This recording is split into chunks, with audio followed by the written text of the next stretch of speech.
Have you ever funded a party you weren't invited to? For 12 years, I was my family's personal ATM, always dispensing, never questioning. Every emergency, every crisis, every sudden expense somehow landed on my desk. While they made memories, I made transfers. This Thanksgiving changed everything when I discovered the ultimate betrayal hiding behind my mother's tears and my sister's Instagram stories. If you're watching this, please subscribe and let me know where you're watching from. My name is Faith Walker, and at 34, I learned the hardest lesson of my life. Sometimes the people who should love you most are the ones who use you best. Looking back, the pattern was so obvious it hurts. Every month, like clockwork, my phone would ring with a new crisis. Mom's car broke down, $1,500. Lily's rent was short, $800. Jake needed textbooks, $400. The amounts varied, but the formula never changed. Urgent need plus guilt equals Faith pays. I kept meticulous records, a habit from my job as senior accountant at a Fortune 500 company. 5 years of spreadsheets showed a disturbing truth. $186,000 in loans that were never loans at all. They were expectations dressed up as emergencies. "You're the successful one," Mom would say, her voice dripping with that particular blend of pride and entitlement that only mothers can perfect.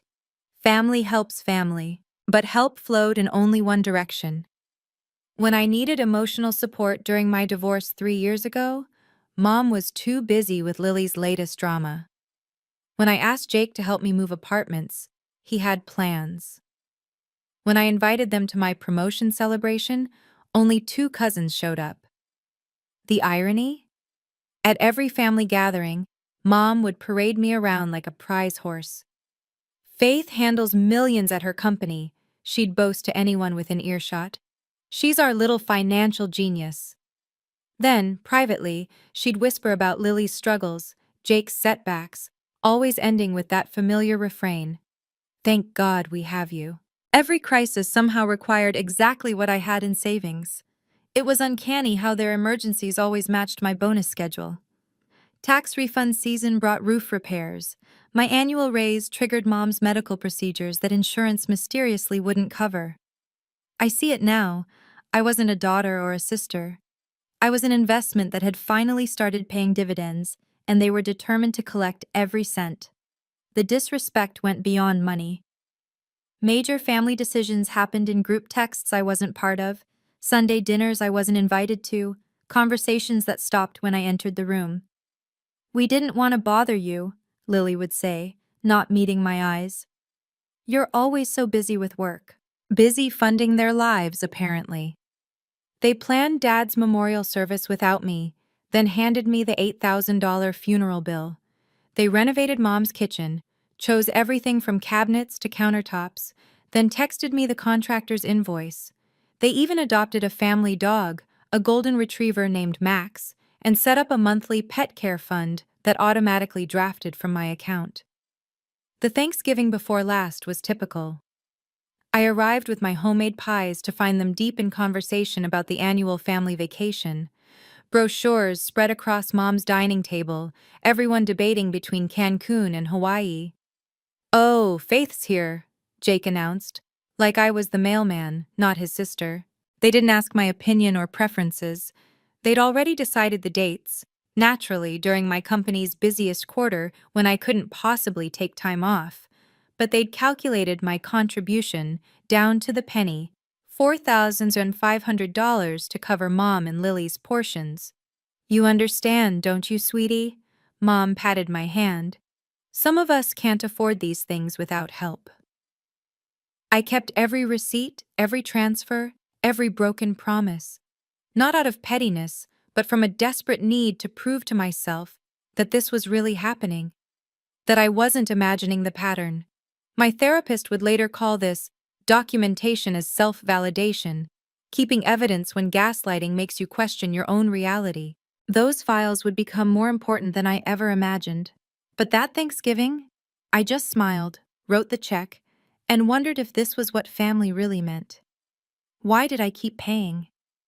The answer hurts more than the money ever did. I was the scholarship kid who made good, the first college graduate in our working class family. Success felt like survivor's guilt wrapped in a bow of obligation. Every achievement widened the gap between us, and money seemed like the only bridge back. Mom knew exactly which buttons to push. She'd raised me on stories of sacrifice, how she worked 3 jobs after Dad died, how she went without so we could have. The guilt was programmed into my DNA, activated by her sighs and strategic silences. "I don't know what we'd do without you," she'd whisper during our monthly calls, voice trembling just enough. "You're the glue holding this family together." 12 years. That's how long this pattern ran. 12 years of depleting my savings, canceling my own plans, working weekends to cover their expenses. I delayed buying a home, drove a 10-year-old Honda while funding Lily's lease on a BMW, ate ramen while they dined out on my dime. My colleague Robert Sterling noticed the strain. As CFO, he'd mentored me for 7 years, watching my talent clash with my exhaustion.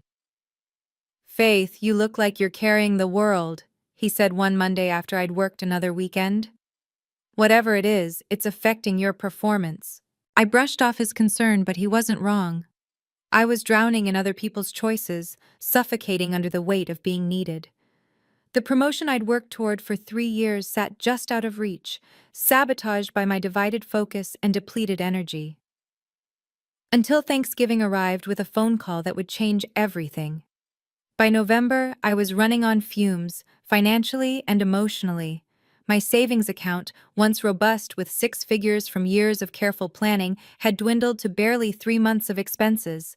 The house down payment I'd saved for 5 years, gone to Mom's emergency roof repair that somehow became a full renovation. My retirement contributions, paused indefinitely to cover Lily's temporary expenses that stretched into years. The exhaustion showed everywhere. Dark circles that concealer couldn't hide, hands that shook during presentations. The third cup of coffee before 10 a.m. just to stay functional. I was 34 but felt 50, aged by the constant stress of being everyone's safety net while having none of my own. "You're burning out," Robert said during my quarterly review. "Your work is still solid, but you've lost that spark. What's going on?" I couldn't tell him the truth, that my family was a financial black hole, sucking in everything I'd built, that every raise, every bonus, every achievement just meant more for them to take, that I hadn't bought new work clothes in 2 years because Lily needed designer bags for her career. My therapist, Dr. Martinez, had been warning me for months. "You're enabling them, Faith. This isn't help, it's harm, for everyone involved."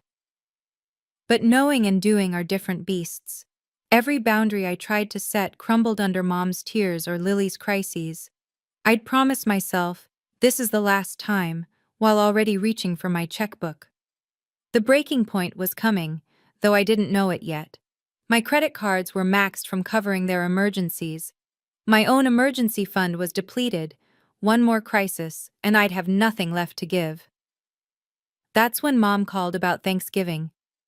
The company holiday party loomed like a storm cloud on my calendar. December 15th, Grand Ballroom at the Ritz-Carlton, 200 guests including the entire board of directors. This wasn't just any party. It was the event where promotions were subtly announced, where careers were made or stalled. Senior controller position was opening up, and I'd been positioning myself for 2 years. Robert had hinted I was the frontrunner, but nothing was certain. My family always attended. It was tradition, their annual opportunity to bask in my success while simultaneously undermining it. Last year, Lily got wine drunk and loudly asked the CEO's wife for a small loan. Mom cornered my department head to complain about how Faith never visits anymore, always choosing work over family. "Your family certainly is colorful," Robert had said diplomatically afterward. This year felt different, more precarious. The board would be watching, evaluating not just professional competence, but personal judgment. How you managed your life spoke volumes about how you'd manage their money. I'd already caught whispers in the break room. "Faith looks exhausted lately. Is she having personal problems?" Maybe she can't handle the pressure. The invitation sat on my desk like a ticking bomb. Plus 3 guests allowed. Mom had already texted twice about their outfits, assuming their attendance was guaranteed. Lily posted on Facebook about corporate party season, tagging the Ritz-Carlton. They didn't know I was one crisis away from bankruptcy. They didn't know my credit cards were maxed, my savings depleted. They didn't know that this party might be my last chance at the promotion that could save me financially. Or maybe they did know. Maybe that's exactly why Mom's Thanksgiving call came when it did. If you're finding value in Faith's story, please hit that subscribe button and ring the notification bell.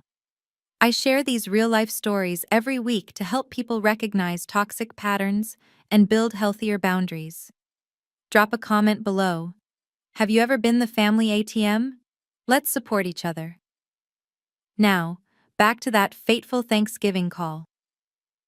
The call came Wednesday before Thanksgiving, Mom's contact photo lighting up my phone during my lunch break. "Sweetie, I have some bad news."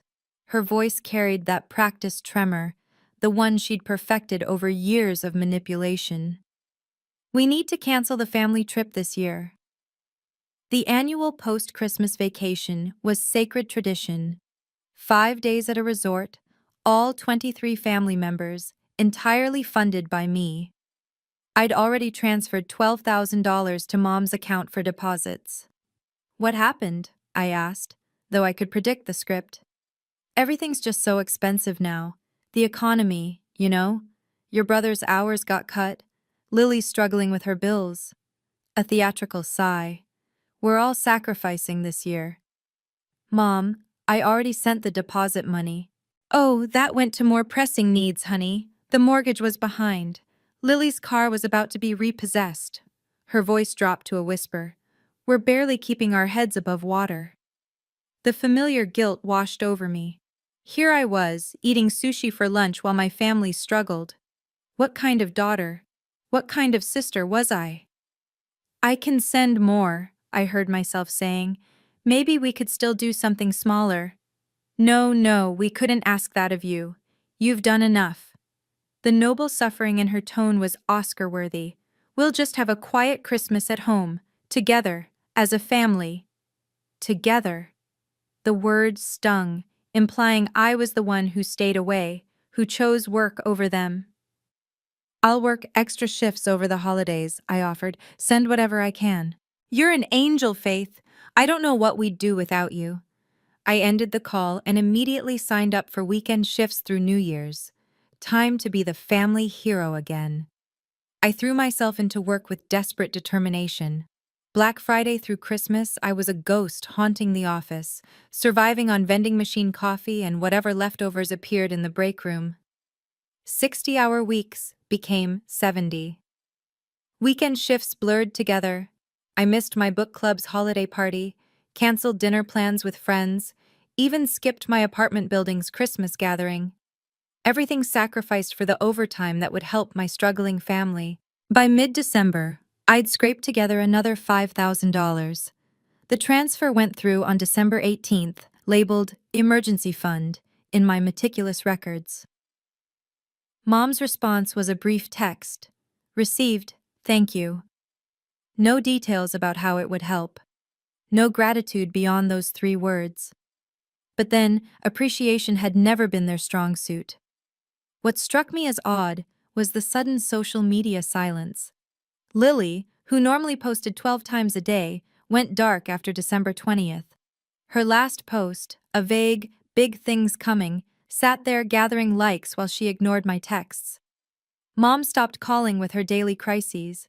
Jake didn't text asking for quick loans. Even the extended family group chat fell silent.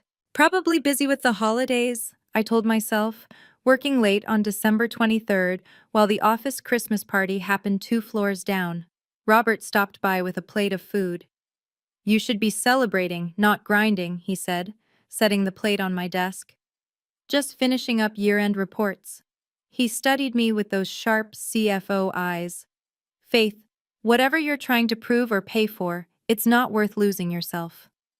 Radio silence from the family should have been my first clue. In 12 years, they'd never gone 3 days without needing something. Christmas Eve arrived wrapped in unsettling quiet. I texted Mom at noon. "Merry Christmas Eve. Hope you're all doing okay." Read at 12:03 p.m. No response. Tried Lily at 3 p.m. "Hey, missing you. How's everything?" Read immediately. Nothing.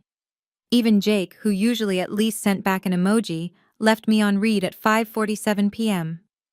The family group chat showed everyone online but nobody talking.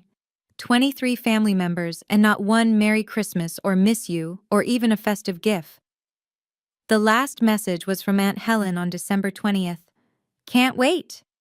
Can't wait for what? I spent Christmas Eve alone in my apartment, wrapping presents I'd bought months ago for family members who couldn't be bothered to acknowledge my existence.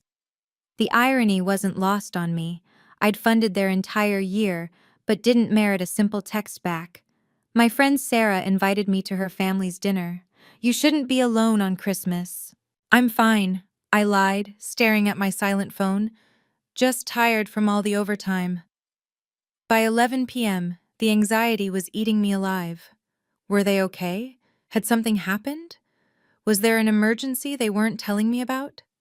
The girl who'd spent 12 years being their emergency contact was suddenly completely cut off. I poured a glass of wine and opened Instagram to distract myself. Maybe seeing other people's Christmas celebrations would ease the strange knot in my stomach. Scrolling past colleagues' family photos and friends' holiday parties, I felt the isolation deepen. Then I refreshed my feed. And there it was. Lily's story, posted 3 minutes ago from Aspen, Colorado. But before I tell you what I saw in that Instagram story, you need to understand something about me. I document everything. It started as professional habit. As senior accountant handling million-dollar portfolios, meticulous record-keeping wasn't just good practice, it was survival. But somewhere along the way, it became personal armor against gaslighting. Every transfer to Mom's account, screenshotted, filed, backed up. Every loan to Lily, documented with date, amount, and promised repayment terms that never materialized. Every emergency expense for Jake, categorized, totaled, tracked in a spreadsheet that would make my CFO proud. 5 years of data lived in a password-protected folder called Family Finances. Multiple backups, cloud storage, external drive, even printed copies in my safe. My therapist called it evidence hoarding, but I called it sanity preservation. The totals were staggering. $186,000 over 5 years, not including the recent $17,000 for the canceled trip and emergency fund. Broken down. Mom, $89,000 in household emergencies. Lily, $72,000 in temporary help. Jake, $25,000 in education expenses. The spreadsheet included subcategories. Patterns emerged in black and white. Mom's emergencies aligned with vacation seasons. Lily's crises peaked around fashion weeks and music festivals. Jake's textbook needs mysteriously cost the exact amount of new gaming systems. "You're building a case," Dr. Martinez had observed during our last session. "But against whom and for what court?" I didn't know then. I just knew that someday, somehow, I'd need proof that this wasn't all in my head. That the financial drain was real, quantifiable, destroying my future for their present. That folder sat on my laptop as I stared at Lily's Instagram story, about to become more valuable than I'd ever imagined. There was another piece of this puzzle you should know about. Robert Sterling wasn't just my CFO. He was the only person who truly saw what was happening to me. 7 years ago, he'd hired me fresh from my MBA, seeing potential where others saw inexperience. He'd guided my career with patience and wisdom, becoming more mentor than boss. But lately, his concern had shifted from professional to personal. "Faith, I need to share something," he'd said during a coffee break 2 weeks before Thanksgiving. "I grew up with a family like yours, vampires, not relatives." The word hung between us. Vampires. "They drained me for years," he continued. "Every success made me a bigger target. Every raise meant more hands reaching out. He stirred his coffee slowly. Lost my first marriage. Nearly lost my sanity.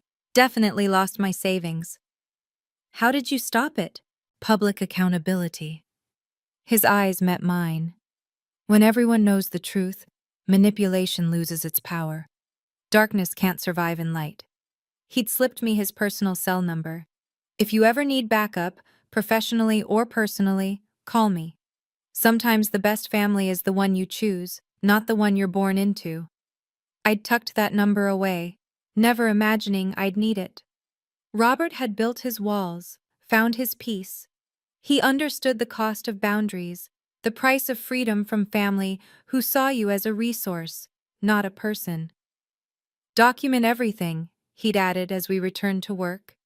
Financial abuse thrives on shame and silence. Break either, and you break the cycle. His words echoed now as I stared at Lily's Instagram, my finger hovering over the screenshot button. Document everything. This story is resonating with so many of you. If you've ever felt used by family, you're not alone. Please share this video with someone who needs to hear it. And remember to subscribe if you haven't already. I post new stories every Tuesday and Friday. What would you have done in Faith's position? Let me know below. Now, let's see what happens at that company party.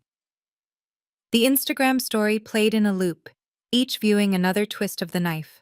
There was my entire family, all 23 of them, raising champagne flutes in what was clearly the lobby of the St. Regis Aspen. Mom wore a fur coat I'd never seen before.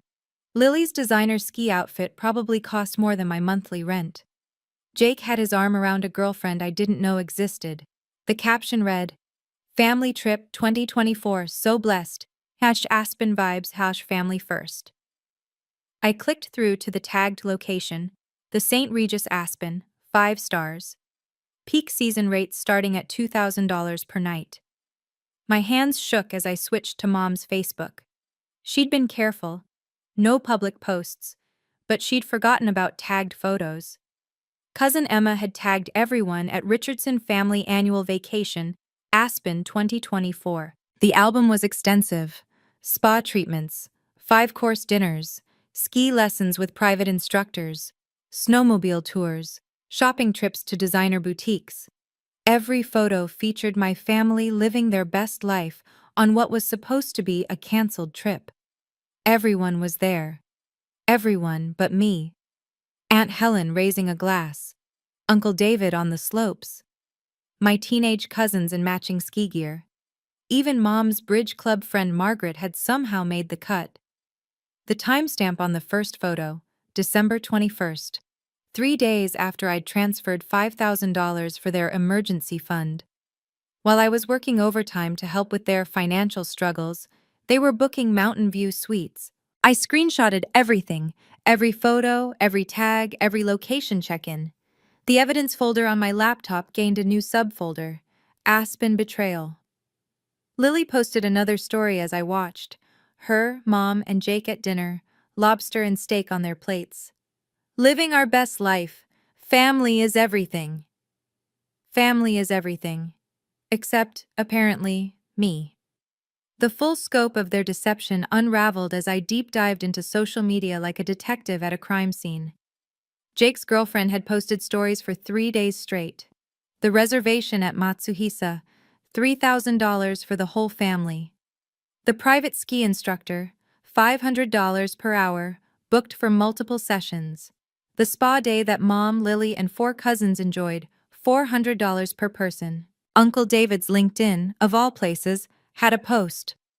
Grateful for family time in Aspen. Sometimes you need to step away from the grind and remember what matters. Posted while I was alone on Christmas Eve, wondering if they were okay. The planning went back months. In the family group chat I wasn't part of, screenshot helpfully provided by Emma's public Facebook. They'd been coordinating since October. "Don't mention this to Faith," Mom had written on October 15th. "She's so busy with work, we don't want to burden her."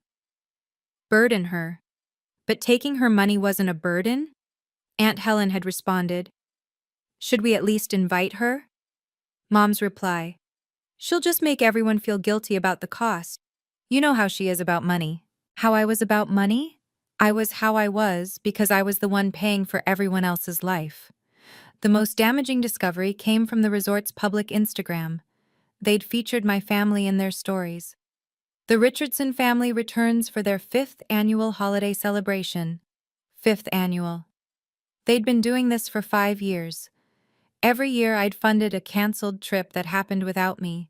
Every year I'd worked through the holidays while they celebrated on my dime. They didn't forget me. They excluded me. Deliberately, methodically, annually. December 27th, 8:43 a.m. 2 days after Christmas, while they were still in Aspen according to Jake's location tag, Mom texted me. "Hi, sweetie. Hope you had a nice Christmas. Hate to ask, but we have an urgent situation. Need $2,800 by tomorrow. Lily's in trouble."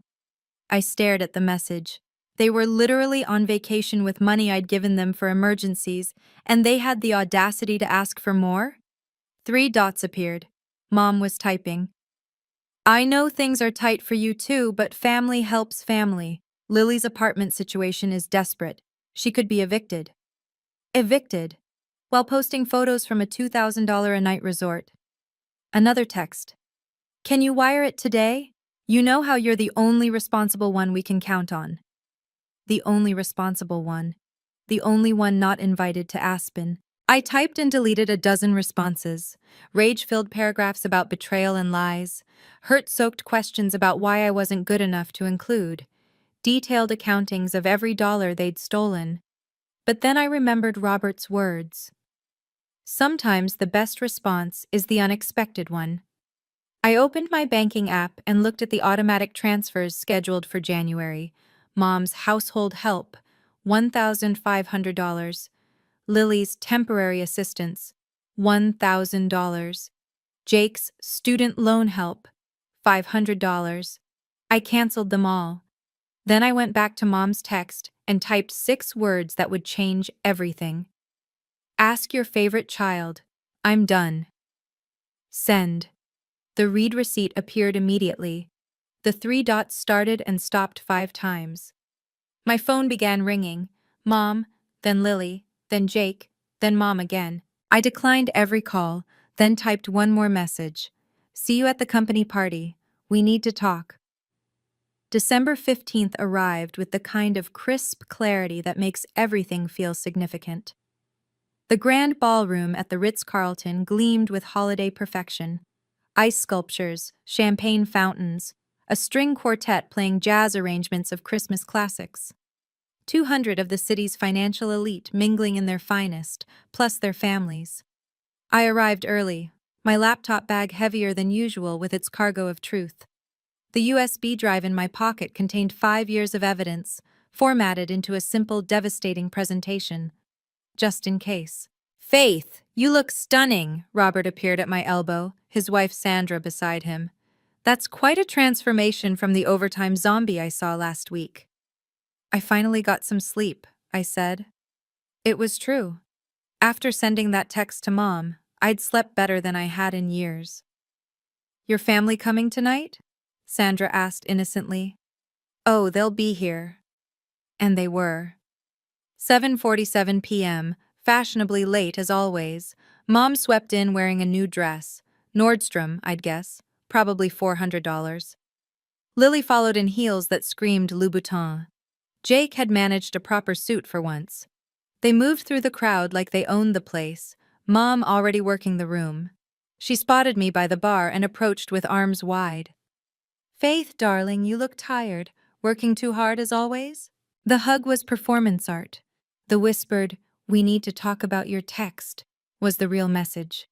"Later, Mom. Enjoy the party." I watched them work the room. Mom charming my colleagues with stories about her successful daughter. Lily flirting with junior analysts. Jake sampling every appetizer twice. They had no idea that in exactly 1 hour, during the traditional family acknowledgments, everything would change. At 8:45 p.m., the CEO clinked his glass for attention.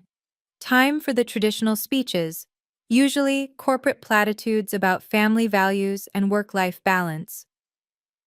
Before we continue, he announced, I'd like to invite family members to share what our team means to them. Mrs. Walker, I believe you wanted to say something? Of course she did. Mom never met a microphone she didn't love. She glided to the podium like she'd been born for this moment. Thank you, James. I'm Margaret Walker, Faith's mother. The crowd quieted, 200 faces turning toward the stage. Family is about sacrifice, she began, her voice carrying that practiced emotion.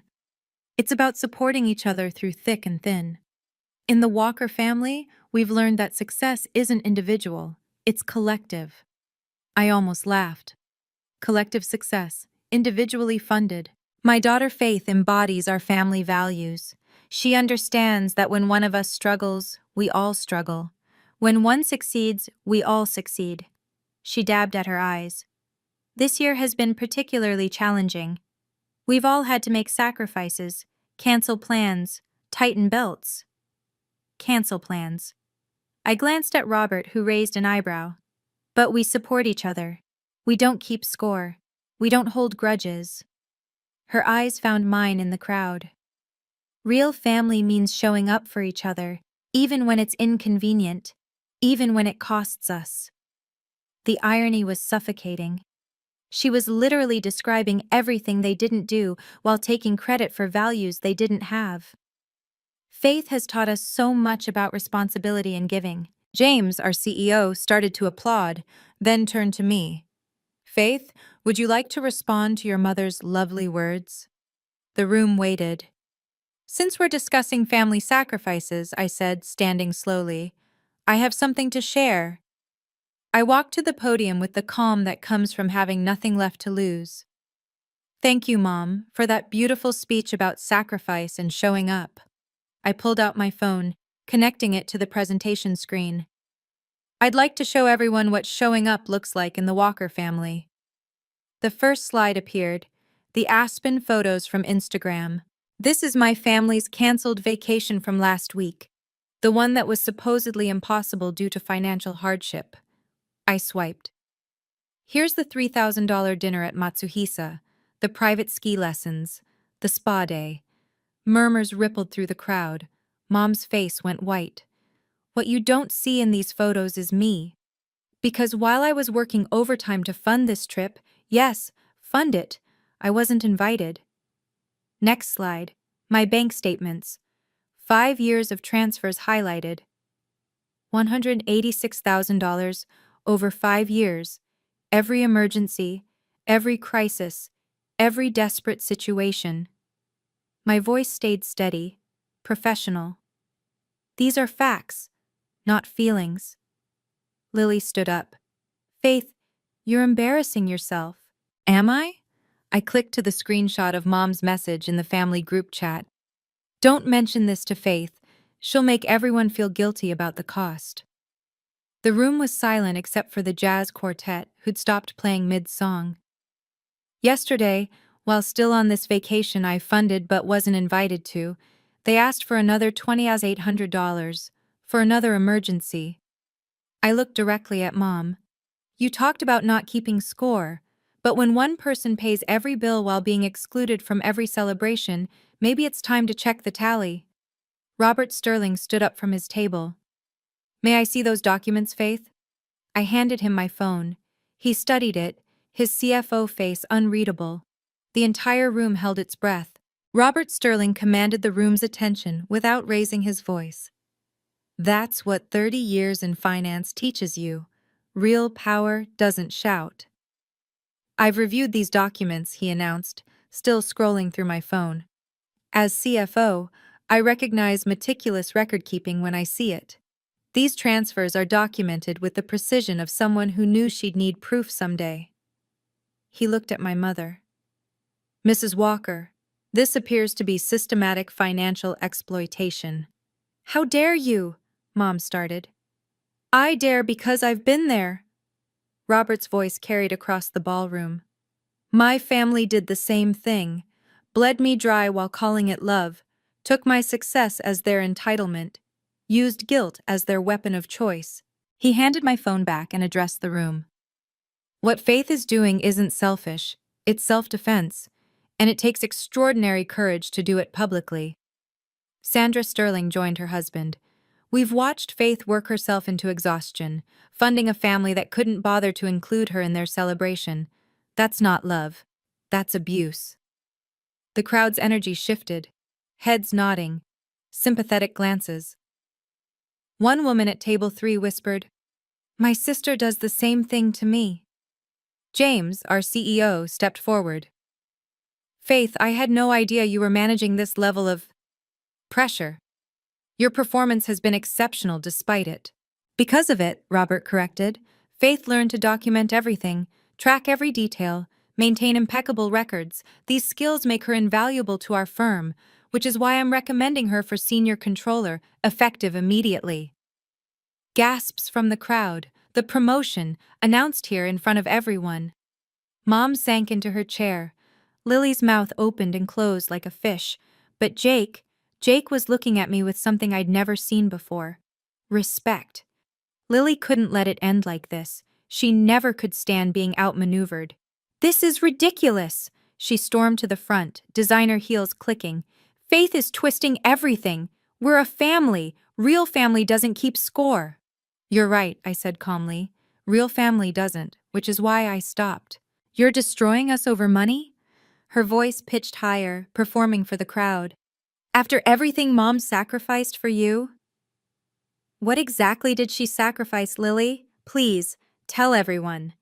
Lily faltered. She worked 3 jobs. 20 years ago. What about the last 5 years, while taking $89,000 from me? You offered. Under false pretenses, every single time. I pulled up another screenshot. Here's you posting from Aspen while claiming to be facing eviction. Someone in the crowd actually laughed. Lily turned to the audience, tears on command. "She's our sister. Family helps family." "Real family doesn't keep secrets," I responded. "Real family doesn't plan 5 annual vacations specifically excluding one member while taking their money." An older woman at table 7 stood up. "Young lady," she addressed Lily, "I've been watching this unfold and you should be ashamed. Your sister funded your lifestyle while you couldn't even invite her to dinner." "You don't understand." "I understand perfectly." The woman's voice was steel. "I was a Faith once, 40 years ago. It took me decades to recover financially and emotionally from family like you." More murmurs of agreement. Stories whispered between tables. The room's judgment was clear and unanimous. Lily looked around desperately, finding no allies. Even Jake had stepped away from her. "This isn't over," she hissed at me. "You're right. It's just beginning." I returned to the podium one last time, the room now completely mine. "I want to be clear about something," I began, meeting my family's eyes. "This isn't about revenge. It's about reality." I pulled up my banking app on the presentation screen, showing the canceled automatic transfers. Effective immediately, all financial support ends. No more monthly transfers. No more emergency funds. No more loans that aren't loans. Each word deliberate, witnessed by 200 people. "But Faith," Mom started. "I'm not finished." My voice stayed level, professional. "I love you. That hasn't changed. But love doesn't require bankruptcy. Love doesn't mean accepting exploitation." I looked at Jake, who'd been silent throughout. "If you want a relationship with me, it can't involve money. Ever." Then to Lily. "Your financial emergencies are no longer my responsibility. You're 28. Figure it out." Finally, Mom. "You raised me to be responsible. Congratulations. I am. Responsible for myself first." Robert Sterling started clapping. Slowly, deliberately, Sandra joined. Then another table, another. The applause spread through the ballroom, not triumphant, but supportive, acknowledging the hardest boundary anyone can set. "My bank is closed," I announced over the applause, "but my heart remains open. Anyone who wants a relationship without transactions is welcome in my life." I stepped away from the podium, walked straight to my table, and sat down. The presentation screen still showed my banking app, the canceled transfers a testament to change. Mom gathered her purse, her face a mask of humiliation and rage. Lily followed, still sputtering about family loyalty. But Jake walked over to my table. "I'm sorry," he said quietly. "I knew it was wrong. I was just too weak to say anything." The first crack in the wall. The immediate aftermath was both exactly what I expected and completely surprising. Mom left the party without another word, her exit as dramatic as her entrance. Lily attempted one last scene in the lobby, loud enough for everyone to hear. "You'll regret this when you're old and alone." But she was wrong. I wasn't alone. As my family stormed out, colleagues approached my table. Stories poured out, siblings who drained savings, parents who demanded percentages of salaries, cousins who only called when rent was due. "You did what I've dreamed of for years," Patricia from accounting whispered. "My brother has taken 40,000 over 8 years." By the end of the night, I'd exchanged numbers with 12 people who'd lived similar stories. We'd form a support group later. The recovering family ATMs, we'd joke, though the pain behind it was real. The family response was swift and predictable. Mom blocked me on everything: phone, social media, email. Lily posted a vague Instagram story about toxic people who choose money over blood. The extended family picked sides, most choosing the narrative where I was the villain. But Aunt Helen called that night. "Faith, I'm proud of you." Her voice was thick with emotion. "I've watched this for years, said nothing, and I'm ashamed. Margaret's my sister, but what she did was wrong." "Why didn't you ever say anything?" "Because I wasn't the one paying the price. It was easier to stay quiet." A pause. "I documented some things too. The planning meetings you weren't invited to, the jokes about Faith's bank. If you need witnesses, I'm here." The first ally from inside. There would be others eventually, people who'd stayed silent out of comfort but couldn't stomach the public humiliation of truth. Monday morning arrived with a new nameplate on my door. Faith Walker, Senior Controller. The promotion wasn't charity or sympathy. Robert made that clear in our meeting. "You've been ready for this for 2 years," he said, signing the paperwork. "But you were too exhausted to see it, too drained by vampires to recognize your own worth." The salary increase was substantial, 40% raise, bringing me to $175,000 annually, more than enough to rebuild everything I'd given away. The bitter irony wasn't lost on me. I'd been qualified for money that could have easily covered their emergencies without destroying my savings. "There's more," Robert continued. "The board was impressed by your presentation, not the family drama, the documentation. They want you leading the new Financial Transparency Initiative. A position that would put me in front of more leaders, more opportunities." My personal boundary setting had become professional advancement. Word spread through the office. Some whispered about the party drama, but most expressed admiration. I became the unofficial advisor for colleagues dealing with family financial abuse. My office saw a steady stream of visitors seeking advice on setting boundaries. "You gave us permission," Thomas from IT explained.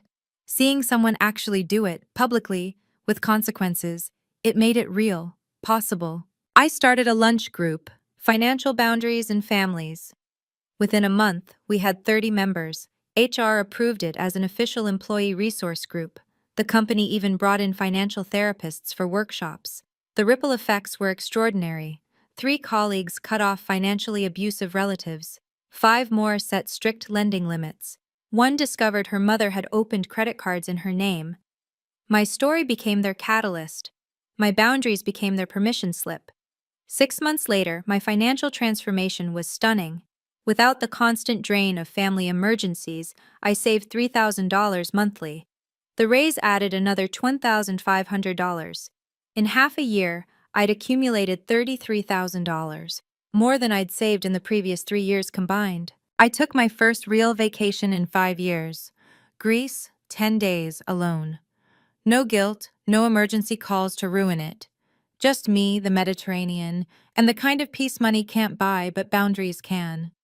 The Instagram photos from that trip were my first social media posts in months. Santorini sunsets, Athens museums, me genuinely smiling, without the exhaustion that had marked my face for years. Lily saw them, apparently. She texted from a number I hadn't blocked yet. Must be nice to vacation while your family struggles. I didn't respond. But I did screenshot it for my irony folder, right next to her Aspen photos. The financial recovery went beyond savings. My credit score jumped 50 points once I paid off the cards I'd maxed covering their expenses. I started investing again, 401k contributions maxed, Roth IRA funded, even a regular brokerage account for the house down payment fund. Dr. Martinez, my therapist, noted the physical changes too. You look 5 years younger. Your shoulders aren't touching your ears anymore. When did you stop grinding your teeth? About a week after the party. But the universe wasn't done with plot twists. Jake texted in month 4. I got a second job, paying my own bills now. Thought you should know. Then month 5. Paid mom back $1,000 I borrowed, told her I learned from the best. He was trying, actually trying, without asking for anything. 1 year later, I hardly recognized my life. The family had reshuffled like a deck of cards. Mom maintained her silence, pride stronger than maternal love. Lily cycled through new victims, a boyfriend here, a friend there, anyone who hadn't heard about the party. But Jake and I built something new. Coffee once a month, no money talk allowed. He showed me his budget spreadsheet once, proud as a kid with a good report card.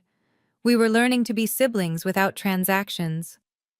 Aunt Helen became unexpected family. Sunday dinners at her house, where we talked about books and movies. Never money. She'd cut mom off too, tired of enabling the dysfunction. Family isn't blood, she said one evening. It's choice. And I choose the people who choose growth. The support group I'd started had become a movement. We had a website, resources, even a small fund for people escaping financial abuse. My story, posted anonymously, had been shared thousands of times. Robert and Sandra invited me to their actual family gatherings. Their kids called me Aunt Faith. I belonged somewhere, finally, without a price tag attached. The company party rolled around again. This year, I brought Jake as my +1. No drama, no speeches, just 2 siblings learning to exist without exploitation. I'm proud of you, he said during the CEO's toast. For saying no, it saved me too, in a weird way. How? Watching you have boundaries made me realize I needed them, with Mom, with Lily, with myself. Mom and Lily weren't invited this year. But their absence felt like presence, the presence of peace, of possibility, of a life where love doesn't cost $186,000. So here's what I learned from losing $186,000 and finding myself. Love doesn't require bankruptcy. Family doesn't mean unlimited access to your resources. And sometimes the most generous thing you can do is say no. The money was never really the point. It was about worth, theirs and mine. They believed their worth entitled them to my work. I believed my worth required their approval. We were all wrong. Real love celebrates your success without claiming it. Real family includes you in their joy, not just their crises. Real support flows both ways, or it's not support. It's exploitation with a holiday card attached. I don't regret the years of giving. They taught me the difference between generosity and enabling, between helping and hemorrhaging. Every transferred dollar was a lesson I apparently needed to learn the expensive way. But I also learned this. It's never too late to close the bank, to set the boundary, to choose yourself without apology. Some people will call you selfish. Let them. Their definition of selfish usually means, won't let me take advantage anymore. Their anger is confirmation that your boundaries are working. Some family you'll lose. That's okay. You're not losing family, you're losing parasites who happen to share your DNA. The real family will either respect your boundaries or reveal they were never family at all. And some people, like Jake, like Aunt Helen, like the chosen family you build, will surprise you. They'll rise to meet your standards instead of demanding you lower them. My bank is still closed. My heart is still open. And for the first time in my adult life, both my account and my spirit have a positive balance. Family is chosen by actions, not assigned by blood. Thank you for joining Faith's journey. If this story helped you, please subscribe and share it with someone who needs to hear it. What boundaries do you need to set? Share your story in the comments. This community supports each other. Check out my playlist on toxic family dynamics for more stories like this. Remember, you can't pour from an empty cup. See you in the next video.